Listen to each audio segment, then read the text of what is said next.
Hi kids! Are you ready to listen? Yes! All right. Our story today is about the Sodom and Gomorrah. Do you know this story? All right. This is about the two cities that were destroyed by God because of the wickedness of the people. One day, along with his two angels, God visited Abraham and told him about the plan on the cities of Sodom and Gomorrah. Sodom and Gomorrah are the cities that are very wicked. Ang mga tao ay sobrang masasama. People who live there always commit sin and do not seek forgiveness from God. Hindi sila humihingi ng tawad sa Diyos kahit gaano kalaki ang kanilang mga kasalanan.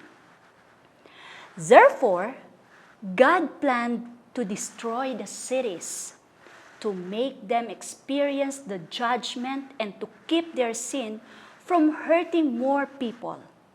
But hearing this, Abraham asked God, "You would destroy good people along with the wicked people?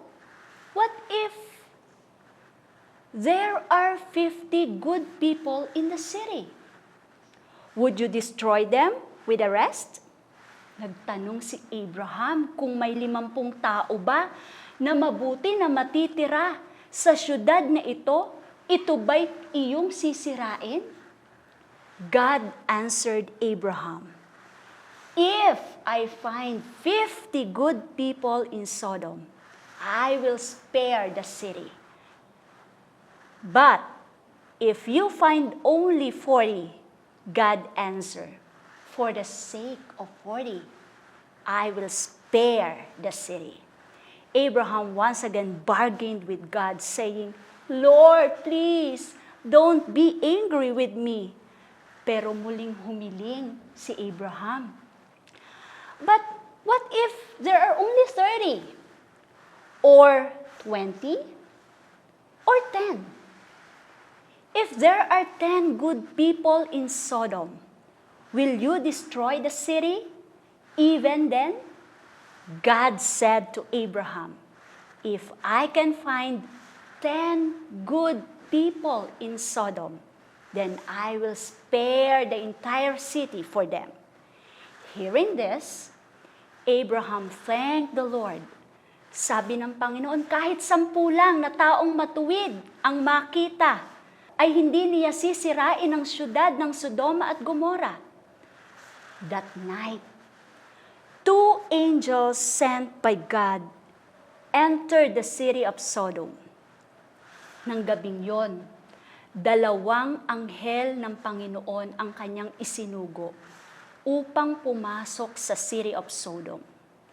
Lot, who was a nephew of Abraham that lives in Sodom, saw them and invited them to his house because he knew sleeping in the town square would be dangerous. Itong si Lot, na pamangkin ni Abraham, nang makita ang mga anghel, inimbitehan niya sa bahay niya itong 2 anghel dahil alam niya na delikado na sila'y manatili sa labas. Later that night, the men of Sodom gathered and came to Lot's house. They were yelling and banging at his door. They said that if Lot did not give them the visitors, they would also hurt him. But the angels of God pulled Lot from the crowd and struck the men of Sodom with blindness, so that they could not find the door. The angels of God said to Lot, "Do you have anyone else here? Some sons of daughters, sons-in-law, or anyone else in the city who belong to you? Get them out of here because we are going to destroy this place." Sabi ng anghel kay Lot, "Ilabas mo ang iyong mga kamag-anak sa syudad na ito sapagkat ang lugar na ito ay sisirain ng Panginoon. The outcry to the Lord against the people is so great that He has sent us to destroy it. So Lot went out to warn his sons-in-law about the destruction of the city, but they did not believe him and thought he was only joking. With the coming of the dawn, the angels harried Lot, saying, "Hurry! Take your wife and your 2 daughters. Run far away from the city, and do not look back until you reach the hills far away." Pinatakas ng mga anghel ang buong pamilya ni Lot. The angels strongly warned them to not look back and to run for their lives. Sila'y pinagbilinan na wag silang lilingon at iligtas ang kanilang mga buhay. So they went out and they ran far away from the city. But Lot's wife didn't listen to the angel's warning and looked back to the city. Therefore, she became a pillar of salt. Pero ang asawa ni Lot, hindi siya nakinig. Siya'y lumingon at siya'y naging isang haliging asin. God wants us to follow Him with our whole hearts.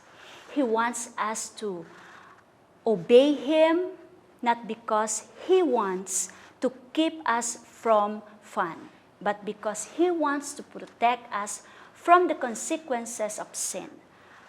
But Lot's wife didn't understand. She disobeyed and looked back at the city she loved more than God.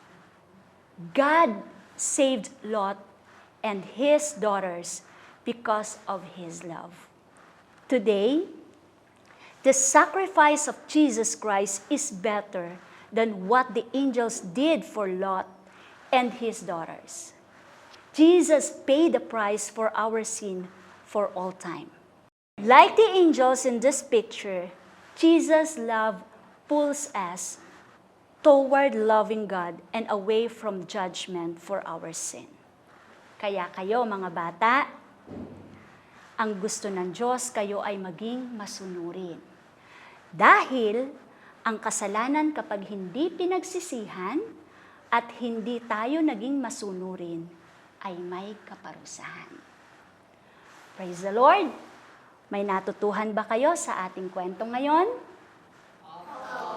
Okay, hanggang sa muli, pagpalain tayong lahat ng ating Panginoon.